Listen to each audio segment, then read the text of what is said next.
Surprise action film. I told you I'm going to start doing more action films since I started getting into those more. So, Extraction here. I'm surprised that this was a streaming original, especially with Chris Hemsworth being the main character in it. I don't know why this one wasn't in theaters. I don't know if it was because of the COVID or what. I'm not entirely sure. Let's see. Came out in April of 2020. Directed by Sam Hargrave. The budget on the film was $65 million. So with it being a streaming original, that means there's no box office. But the other thing that surprises me, aside from it not being in theaters, is some of the reviews I'm seeing on here. Some like the percentage ratings I'm seeing from some of these sources. Now, again, I don't look into a lot of these movies and shows quite as deeply as like a lot of people do. You know, to me, it depends on the movie and the show. Common Sense Media gave this movie a 40%. But we have some better ratings coming here. Rotten Tomatoes gave it 67. Internet Movie Database gave it 68. And Google users gave it 83 to 86%. The Google users are usually nicer. One person here says this movie is an adrenaline-fueled roller coaster ride from start to finish, delivering a gripping and visceral cinematic experience that will leave you at the edge of your seat. I think this movie is I'll probably give it a good 7.5, maybe 8. A black market mercenary who has nothing to lose is hired to rescue the kidnapped son of an imprisoned international crime lord. But in the murky underworld of weapons dealers and drug traffickers, an already deadly mission approaches the impossible.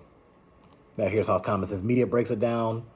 There's a lot of violence in this movie. It says right here, violence 5 out of 5. While there is a story, it's essentially a first-person shooter game turned into a feature-length film. Teen boy shot in the head at point-blank range by a corrupt police officer, fighting with automatic weapons, sniper rifles, grenades, rocket launchers, rakes, face impaled through tines of rake, stabbings, blood, character fixes his broken nose over a bathroom sink, blood, teen thrown off a building by drug kingpins, henchmen, all that stuff. Any positive messages? Very little. This is basically a feature-length military skirmish on the streets, buildings, and bridges of Bangladesh. Positive role models? Very little. Bare bones character development, with one exception, the kidnapped teen son of a drug kingpin. The main characters are either mercenaries, drug kingpin baddies, or corrupt military officials. Any drinking, smoking, drugs? Some. Teens smoke marijuana outside of a nightclub, drinking in a bar. Two old friends get caught up over drakes. Now here's how Common Sense Media breaks down the synopsis even more. In this movie, Tyler Rake is a mercenary living in the Australian outback, drinking too much and trying to forget his past. When Ovi Jr., teen son of imprisoned Indian drug kingpin Ovi Sr., I want to say it's Mahajan, is kidnapped and held for ransom by Amir, the biggest drug lord in Bangladesh, Rake is offered the mission to rescue the teen and return him to safety. Desperate for money and finding little worth living for, Rake accepts the mission and soon lands in Dhaka. I want to say it's Dhaka. Dhaka? Sounds like Dhaka. I'm just going to call it that for now. After escaping a kidnapped attempt by Amir's crew and then rescuing Ovi, Rake must fight against not only more of Amir's people, but also the police and military authorities paid off by Amir and Ovi's former bodyguard, who might be trying to steal Ovi from Rake in order to protect his own family. In the midst of his carnage, Rake begins to feel an unexpected paternal care for Ovi that extends beyond the mission, even when an old mercenary pal of Rake's tells him that they can kill Ovi and collect a $10 million reward. Now Rake must try to survive the consequences of his decision and get Ovi to the extraction point to safety, a bridge between Bangladesh and India. Now, is this any good? Their overall view is Common Sense Media. Their overall view, like I said, they give it 40%. Parents on average give it a 60%. Kids give it an 80%. 37 kids, 18 adults. Now, is it any good? While the one-take battle sequences are exciting and impressive, the overall story is a shop-worn formula from beginning to end. The hero is both strong and silent, and he's also conflicted between the lucrative mission and the pangs of his conscience. This movie tries to add a third dimension to this action hero, And with a name like Tyler Rake, you know he's not going to be an insurance salesman in some suburb. Through the untimely death of a young son.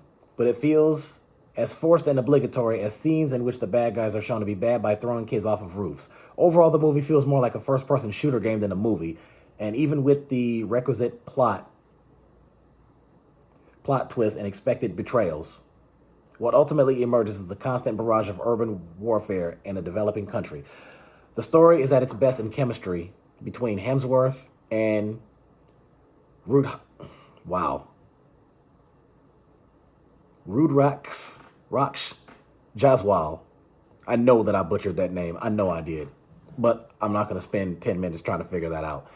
Who does an excellent job of playing a teen trying to live a normal life but caught in the traumatic situation due to circumstances far beyond his control. That said, even this chemistry, like other plot point in this story, is overwhelmed by the bombastic violence.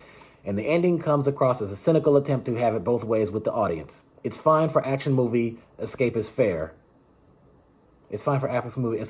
But throughout, one gets the feeling that the movie wouldn't have been that much different if they had just dispensed with a story altogether. So, I would imagine most people probably saw this by now, because anybody who knows me knows that I'm usually on comedies and horrors and stuff like that.